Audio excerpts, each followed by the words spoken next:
이 채널은 금감원 다트에 공시된 사업보고서를 기준으로 재무정보를 분석하며 공시 외 정보는 참고하지 않습니다.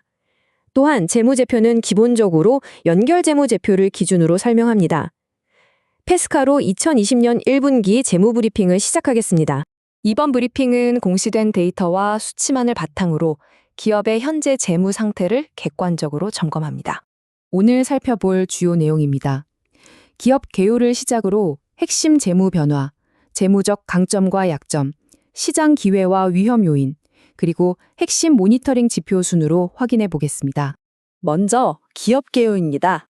페스카로는 인베디드 보안 솔루션, 차량 통신 보안, 그리고 글로벌 규제 대응을 위한 IT 보안 솔루션을 개발해 공급하는 기업입니다. 더불어 최근 모빌리티 산업에서 주목받고 있는 소프트웨어 정의 차량, 즉 SDV를 위한 전장 제어 솔루션 사업도 영위하고 있습니다. 이를 통해 자동차 사이버 보안 전 영역에 걸쳐 주력 사업을 전개하고 있습니다. 다음으로 2026년 1분기 핵심 재무 변화입니다. 1분기 손익계산서 주요 수치입니다. 매출액은 66억 원으로 전년 동기 대비 106% 증가했습니다. 이는 신규 종속회사인 모트랩 인수에 따른 연결 편입 효과가 온전히 반영된 결과로 확인됩니다. 영업이익은 고정비 분산 효과 등에 힘입어 전기 1억 원에서 500% 증가한 6억 원을 기록했습니다. 당기순이익 역시 전기 4억 원 대비 150% 증가한 10억 원으로 집계되어 손익지표 전반에 양적 성장이 나타났습니다. 이어서 1분기 재무상태표 요약입니다. 분기말 기준 총자산은 678억 원으로 전기말 대비 3% 증가했습니다. 자산 구성을 보면 단기 금융상품 처분 등에 따라 현금 및 현금성 자산이 전기말 대비 159% 증가한 21억 원으로 집계됐습니다. 반면 금융기관 차입금은 0원이며 전체 부채 비율은 9% 수준으로 지속 유지되고 있습니다. 장부상 이익과 실제 현금 흐름 간의 차이도 확인됩니다. 1분기에 장부상으로는 10억 원의 당기순이익이 발생했지만 실제 영업활동 현금 흐름은 마이너스 21억 원으로 적자를 기록했습니다. 이는 매출이 발생해 이익으로 계상되었으나 아직 현금으로 회수되지 않은 자산이 증가함에 따라 발생한 차이로 파악됩니다. 세 번째로 재무적 강점입니다. 공시자료를 통해 확인되는 재무적 강점은 크게 세 가지입니다. 첫째, 금융기관 차입금이 없으며 현금성 자산과 단기금융상품을 합해 총 487억 원 규모의 유동성을 확보하고 있습니다. 둘째, 종속회사 모트랩 인수를 통해 매출액이 전년 대비 106% 증가하며 외형 확장을 이루었습니다. 셋째, 향후 납품이 예정된 수주장과 합계가 총 404억 원 규모도 집계됐습니다. 이는 일정 기간 동안의 향후 매출 가시성을 뒷받침하는 지표입니다. 네 번째로 재무적 약점입니다. 확인된 재무적 약점 역시 세 가지입니다. 첫째, 장부상 이익 발생에도 불구하고 실제 영업활동 현금 흐름은 마이너스 21억 원을 기록했습니다.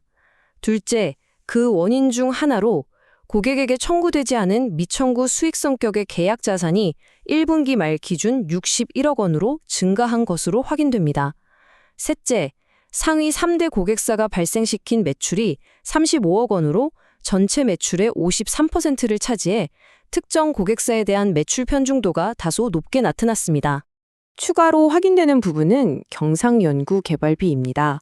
1분기에 11억 원이 지출되었으며 이는 분기 매출액의 17%에 해당합니다. 기술 개발을 위한 필수 지출에 해당하지만 단기적인 수익성 측면에는 영향을 미치는 고정 비용으로 확인됩니다. 다섯 번째로 시장 기회와 위협 요인입니다. 먼저 기회 요인입니다.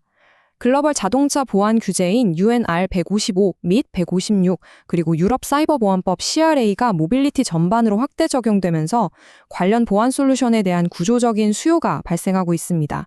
또한 종속회사 인수를 통해 하드웨어 제어기 역량을 내재화하여 SDV 시장 진출 기반을 확보한 것으로 나타났습니다. 공공부문에서는 자동차관리법 개정에 따른 인증 보조기관으로 지정되며 기업 간 거래를 넘어 정부 대상의 사업 레퍼런스를 새롭게 구축했습니다. 다음은 위험 요인입니다. 차량 통신 보안 솔루션의 핵심 부품인 마이크로 컨트롤러 유닛, 즉 MCU 칩 전장을 수입에 의존하고 있어 환율 변동에 따른 원가율 상승 가능성이 존재합니다. 1분기 관련 매입액은 14억 원으로 집계됐습니다. 또한 전방산업인 완성차 제도사의 투자가 지연될 경우 수주인식 지연으로 이어질 가능성이 언급됐으며 국제표준 인증 갱신을 위해 매몰 비용이 지속적으로 투입되어야 한다는 점 역시 위험 요인으로 확인됩니다. 마지막으로 향후 핵심 모니터링 지표입니다. 지금까지의 수치를 바탕으로 향후 지속적으로 확인해야 할 지표는 4가지입니다. 첫째, 적자를 기록한 영업활동 현금 흐름의 흑자 전환 여부입니다. 둘째, 61억 원 규모의 계약 자산이 실제 매출 채권이나 현금으로 전환되는 속도입니다. 셋째, 연구개발비 비율이 매출액 대비 15에서 20% 사이로 유지되는지 확인이 필요합니다. 넷째, 현재 53%에 달하는 상위 3대 고객사 매출 의존도가 다변화를 통해 점진적으로 감소하는지 관찰해야 합니다. 종합하겠습니다. 1분기 재무지표를 통해 전반적인 재무 건전성 유지와 매출 규모의 양적 성장이 확인됐습니다. 향후 관건은 계약자산 증가로 발생한 단기적인 현금 흐름 정체 현상을 어떻게 현금화하여 해소해 나갈 것인지 여부이며, 이는 향후 공시자료를 통한 지속적인 확인이 요구됩니다.